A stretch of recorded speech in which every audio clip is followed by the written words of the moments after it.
തലസ്ഥാന നഗരത്തിൽ താമസിക്കുന്ന ആളുകൾക്ക് ഇനിയും കിട്ടിയിട്ടില്ല കുടിവെള്ളം. 4-ാം നാളും നരക ജീവിതം തന്നെയാണ്. മണക്കാട് വെള്ളം ചുമന്നുകൊണ്ടുപോകുന്നതിനിടെ ഗൃഹനാഥൻ കുഴഞ്ഞു വീണു മരിച്ചെന്ന ആരോപണം. പണം മുടക്കി കുപ്പിവെള്ളം വാങ്ങേണ്ട ഗതികേടിലാണ് ജനം. ജലവിതരണം പൂർണ്ണമായി പുനഃസ്ഥാപിക്കുന്നത് ഇനിയും വൈകും. പ്രധാന പാതകളിൽ മാത്രമാണ് ടാങ്കറുകൾ കുടിവെള്ളം എത്തിക്കുന്നത്. അമൽ തേനംപറമ്പിൽ വിവരങ്ങൾ നൽകും. അമൽ, ഒരു മിനിറ്റ് വെള്ളമില്ലാതെ ആകുന്ന അവസ്ഥ, ദാഹിക്കുമ്പോൾ വെള്ളം കിട്ടാത്ത അവസ്ഥ നമുക്ക് ചിന്തിക്കാൻ പറ്റില്ല. അത് 1 മണിക്കൂറും 1 ദിവസവുമല്ല, 4 ദിവസം പിന്നിട്ടിരിക്കുന്നു. ഇപ്പോഴും നീണ്ടുപോവുകയാണ് മണിക്കൂറുകൾ. എപ്പോൾ മാറും ഈ ഗതികേട്? മന്ത്രി പറഞ്ഞ കണക്കനുസരിച്ചാണ് എങ്കിൽ 1 മണിക്കൂറിനുള്ളിൽ മുഴുവൻ പ്രശ്നവും പരിഹരിച്ച് എല്ലാ ആളുകൾക്കും കുടിവെള്ളം എത്തിക്കുമെന്നാണ്. പക്ഷെ അതിനുള്ള ഒരു സാധ്യതയും കാണുന്നില്ല. നമ്മളിങ്ങനെ വരുന്ന വഴികളിൽ കാണാം, വഴിയോരങ്ങളിൽ പാത്രങ്ങൾ ഇങ്ങനെ നിരത്തി ആളുകൾ കാവൽ നിൽക്കുകയാണ്.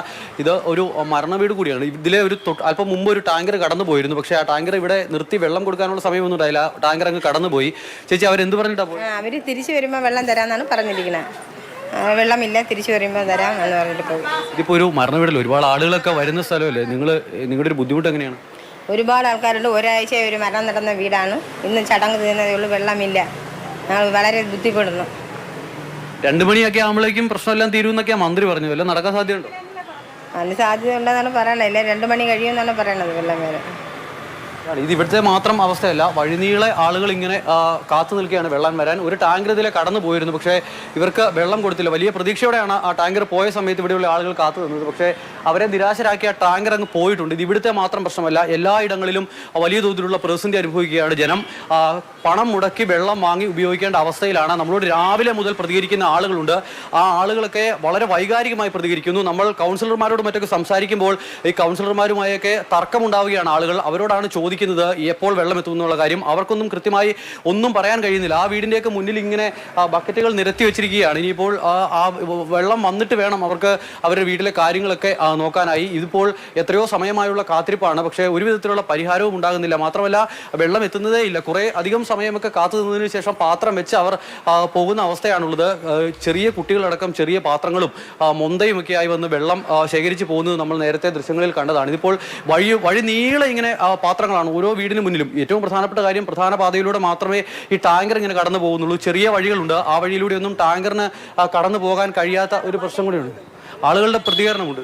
വെള്ളം ഇല്ലാതെ വലയുന്നുണ്ട്. 4 ദിവസമായി. ഒരു ദിവസമെങ്കിലും ഇവർക്ക് വെള്ളം കൊണ്ട് തരാൻ വയ്യായിരുന്ന നിങ്ങൾ കുട്ടികളും കുറുമാലികളും 5-6 അംഗങ്ങളൊക്കെ ഉള്ളവരുടെ എന്ത് ചെയ്യും വെള്ളം ഇല്ലാതെ? ഇത്രയും ദിവസമായിട്ട് അവർക്ക് ഒരു ദിവസം പോലും നമുക്ക് ഇവിടെ അങ്ങ് വെള്ളം കൊണ്ട് തന്നിട്ടില്ല. നാരങ്ങ വെള്ളം പിഴിയാൻ പോലും വെള്ളമില്ലാതെ ഇല്ല. ഞങ്ങൾക്ക് കച്ചവടവും ഇല്ല. ഞങ്ങളിത് അടച്ചു പൊട്ടി കുട്ടികൾക്ക് പോലും ആഹാരം കൊടുക്കാൻ നിവർത്തികളില്ലാതെ ഇരിക്കണം. ഇപ്പോൾ ഒരു വണ്ടി അങ്ങ് കടന്നുപോയി. കടന്നുപോയി. ഇതുവരെ ഇവിടെയൊന്നും കൊണ്ടുവന്നില്ല. അങ്ങോട്ട് എവിടെയൊക്കെ കൊണ്ട് നിർത്തിയിട്ട് കൊണ്ട് പോണുണ്ട്. അതായത് നേരത്തെ ഒരു വണ്ടി ഇതേ വഴിയിലൂടെ കടന്നു വന്നിരുന്നു. 2 വണ്ടി കടന്നു പോയി. എന്നിട്ട് ഇവിടെയെങ്കിലും ഇതുവരെ നിർത്തിയിട്ടില്ല. നമ്മൾ നേരത്തെ കണ്ട ഒരു വണ്ടി ഏകദേശം ഒരു 300-400 മീറ്റർ മാത്രം വെള്ളം കൊടുത്ത് കടന്നു പോയപ്പോൾ ആ വണ്ടിയിലെ വെള്ളം തീരുന്ന അവസ്ഥയാണ്. കാരണം അത്രയധികം പാത്രങ്ങളുമായി ആളുകൾ കാവൽ നിൽക്കുകയാണ്. ഇനിയിപ്പോൾ ഏതെങ്കിലും ഒരു വണ്ടി വരും എന്ന പ്രതീക്ഷയിലാണ് ഇവരുടെ എല്ലാം കാത്തു നിൽക്കും. പക്ഷേ അത് എപ്പോൾ ഉണ്ടാകും എന്നുള്ള കാര്യത്തിലൊന്നും ആർക്കും ഒരു ഉറപ്പുമില്ല. ഇങ്ങനെ വഴി നീളെ ആളുകൾ കാത്തു നിൽക്കുന്നു. 2 മണിക്ക് പ്രശ്നപരിഹാരം ഉണ്ടാകും എന്നുള്ളതാണ് മന്ത്രി പ്രതികരിച്ചത്. പക്ഷേ ഇന്നലെയും ഇത്തരം പ്രതികരണങ്ങളെല്ലാം ഉണ്ടാകുമെന്നുള്ള മറുപടി അത് എത്രത്തോളം സാധ്യമാകും എന്നുള്ളതാണ് അറിയേണ്ടത്. ഇപ്പോൾ തന്നെ സമയം 1 മണി പിന്നിട്ട് ഇപ്പോഴും ഒരു മാറ്റവും ഉണ്ടാകുന്നില്ല ഈ പ്രശ്നത്തിൽ എന്നുള്ളതാണ്. അമൽ നേരത്തെ സൂചിപ്പിച്ചു കുപ്പിവെള്ളം വാങ്ങേണ്ട ഗതികേടെന്ന്. നേരത്തെയൊക്കെ പലയിടങ്ങളിലായി ജിബിൻ രാവിലെ വാർത്ത റിപ്പോർട്ട് ചെയ്യുമ്പോൾ അവിടെയുള്ള ആളുകൾ സംസാരിക്കുന്നത് കടകളിൽ വാങ്ങാൻ കുപ്പിവെള്ളം പോലുമില്ല, അതുൾപ്പെടെ തീർന്നൊരവസ്ഥ ഉണ്ട് എന്ന അത്രയും ഗതികേടാണ് ജനങ്ങൾ പറയുന്നതൊക്കെയും. പ്രശാന്ത് കൃഷ്ണ കൂടിയുണ്ട്. അമൽ തുടരുക. പ്രശാന്ത്, ഇത് വെള്ളമാണ്, അടിസ്ഥാന പ്രശ്നമാണ്, മറ്റൊന്നുമല്ല. മറ്റൊന്നിനെയും പോലെ അധിക നേരം നമുക്ക് കാത്തിരിക്കാനോ അധിക നേരം എടുത്ത് പരിഹരിക്കാനോ പറ്റുന്ന ഒരു കാര്യമല്ല. വളരെ പെട്ടെന്ന്, എത്രയും പെട്ടെന്ന് പരിഹാരം ഉണ്ടാകേണ്ട ഒരു വിഷയമാണ്. അവിടെയാണ് ഒരു തരത്തിലുള്ള ഇടപെടലും ഉണ്ടാകാതെ ഭരണപക്ഷവും ഒരുപോലെ തന്നെ പ്രതിപക്ഷവും ഒരേ രീതിയിലുള്ള നിസ്സംഗ മനോഭാവം സ്വീകരിക്കുന്നത്.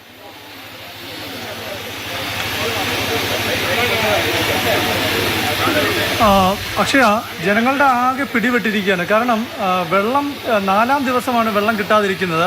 ഏറ്റവും ഒടുവിലായി ഇപ്പോൾ ജലവിഭവ വകുപ്പ് മന്ത്രിയുടെ ഓഫീസിൽ നിന്ന് വന്ന അറിയിപ്പ് ഞാൻ വായിക്കാം. വൈകിട്ട് 4 മണിയോടെ പണി പൂർത്തിയാക്കാൻ കഴിയുമെന്നാണ് ഉദ്യോഗസ്ഥർ മന്ത്രി റോഷിയാസിന് നൽകിയിരിക്കുന്ന അപ്ഡേറ്റ്. ഇതാണ്. ഇനി എന്താണ് ഈ അറ്റകുറ്റപ്പണി നടക്കുന്ന സ്ഥലത്തെ കാര്യങ്ങൾ ഞാൻ വിശദീകരിക്കാം. ഇപ്പോൾ നടക്കുന്ന പണി ഇതാണ്. ഈ ഐരാണിമുട്ടം ടാങ്കിലേക്ക് പോകുന്ന, അതായത് നഗരത്തിലെ 33 വാർഡുകളിലേക്ക് ജലം എത്തേണ്ട ഭാഗത്തേക്ക് പോകുന്ന പൈപ്പിൻ്റെ കുഴൽ, ഈ കുഴൽ ബന്ധിപ്പിക്കുന്ന പണിയാണ് നടന്നുകൊണ്ടിരിക്കുന്നത്. ഇത് പക്ഷേ നമ്മൾ അപ്പുറത്ത് കാണുന്ന ആ വലിയ കുഴൽ ഇപ്പോൾ മാത്രമാണ് അവർക്ക് ഈ പണിക്കാർക്ക് ഇത് ഉറപ്പിക്കാൻ സാധിച്ചത്. കാരണം 5 വട്ടത്തിലധികം ഈ പൈപ്പ് അകത്തേക്ക് കയറ്റുകയും പിന്നീട് ഇറക്കുകയൊക്കെ ചെയ്തു. കാരണം റിങ് പൊട്ടുന്ന സ്ഥിതി ഉണ്ടായി. അപ്പോൾ അതുകൊണ്ട് തന്നെ അതിനുശേഷം അത് ഏകദേശം ഒരു 15 മിനിറ്റ് കൊണ്ട് തീർക്കേണ്ട പണിയാണ് അത്. പക്ഷേ ഏകദേശം 2 മണിക്കൂറിലധികം നീണ്ടുപോയി. അതുകൊണ്ടാണ് ഇപ്പോൾ പിന്നീട് വീണ്ടും വൈകിയത്. അതായത് അതിപ്പോൾ ഉറപ്പിക്കുന്നു. അത് ഉറപ്പിച്ച ശേഷം ഇപ്പോൾ ഈ കാണുന്ന ഈ ഗ്യാപ്പ് അത് അവർക്ക് ഉറപ്പിച്ച ശേഷം പിന്നീട് കോൺക്രീറ്റ് ചെയ്ത് ബന്ധിപ്പിക്കേണ്ടതുണ്ട്. ഇത് പൂർത്തിയായി കഴിഞ്ഞാലും ജലവിതരണം പുനഃസ്ഥാപിക്കാൻ സാധിക്കില്ല. കാരണം ഇത് ഐരാണിമുട്ടം ടാങ്കിലേക്ക് പോകുന്ന പൈപ്പിൻ്റെ ഭാഗമാണ്. അവിടെ നിന്ന് വെള്ളം, അതായത് ഈ വെള്ളം ഒഴുകി എത്തേണ്ടത് ഈ ഭാഗത്തു നിന്നാണ്. ഇവിടെയാണ് ഈ വാൽവിൻ്റെ തകരാറ് കഴിഞ്ഞ ദിവസം കണ്ടെത്തിയത്. ഈ വാൽവ് നമ്മൾ കാണുന്നത്, ഇപ്പോൾ ദൃശ്യങ്ങൾ കാണുന്നതാണ് ആ വാൽവ്. ഇതാണ് ആ വാൽവ്. ആ വാൽവിൻ്റെ തകരാറ് കണ്ടെത്തിയതിനെ തുടർന്നാണ് ഇത് അഴിച്ച് പുറത്തു വെച്ചിട്ടുള്ള നിർമ്മാണ പ്രവൃത്തി നടക്കുന്നത്. അത് പൂർത്തിയായി കഴിഞ്ഞാൽ ഈ 2 പൈപ്പുകൾ തമ്മിൽ ബന്ധിപ്പിക്കേണ്ടത് ഈ വാൽവിലാണ്. അപ്പോൾ ഈ വാൽവ് കൂടി ഉറപ്പിക്കുന്നത് നമ്മൾ നേരത്തെ കണ്ട പൈപ്പ് ഉറപ്പിച്ച ശേഷം അവിടെ കോൺക്രീറ്റ് കൊണ്ട് ബലപ്പെടുത്തിയ ശേഷമായിരിക്കും ഇവിടെ വാൽവ് ഉറപ്പിക്കുക. ഈ 2 പണികളും പൂർത്തിയായി കഴിഞ്ഞാൽ മാത്രമേ ഈ ജലവിതരണം പുനഃസ്ഥാപിക്കാൻ സാധിക്കൂ. കാരണം കോൺക്രീറ്റ് കൂടി ഉറപ്പിച്ച ശേഷം മാത്രമേ അരുവിക്കരയിൽ നിന്ന് അവിടെ പൈപ്പ് അവിടെ പുനഃസ്ഥാപിക്കുന്ന സ്ഥലത്ത് നിന്നും ആ വിവരങ്ങൾ പ്രേക്ഷകരിലേക്ക് നൽകിക്കൊണ്ടിരിക്കുന്നത്.